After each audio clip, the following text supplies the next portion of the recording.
Hi all. ఇదైతే వినాయక చవితి రోజు vlog అనమాట. ఈ సంవత్సరం ఆ గణపతికి నా చేతులతో నేను పూజ చేయలేకపోయాను. కొంచెం పర్సనల్ ప్రాబ్లం వల్ల. ఇంకా మా హస్బెండ్, పిల్లలు కలిసి వాళ్ళకి తెలిసినట్టు, వాళ్ళకి వచ్చినట్టు పూజ అయితే కంప్లీట్ చేశారు.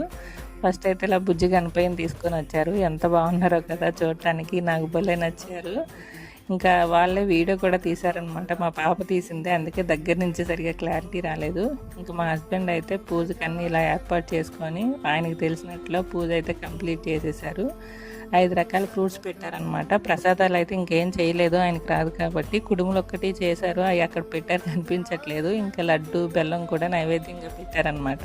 మొత్తానికి పూజ అయితే చాలా చక్కగా కంప్లీట్ చేశారు. మా హస్బెండ్ ఒక్కరే ఇవన్నీ చేసుకొని పిల్లలకి స్నానాలు అవి చేయించి పూజ అది చేయించారనమాట. చాలా హ్యాపీగా అనిపించింది. ఇంకా లంచ్లోకి అయితే మా చెల్లి ప్రసాదాలన్నీ కొంచెం కొంచెం పంపించింది. అవే లంచ్ టైంలో తిన్నాం. ఇంక ఈవినింగ్ అయితే గణపతిని నిమజ్జనం చేసేసారు. అంతే వీడియో. బాయ్.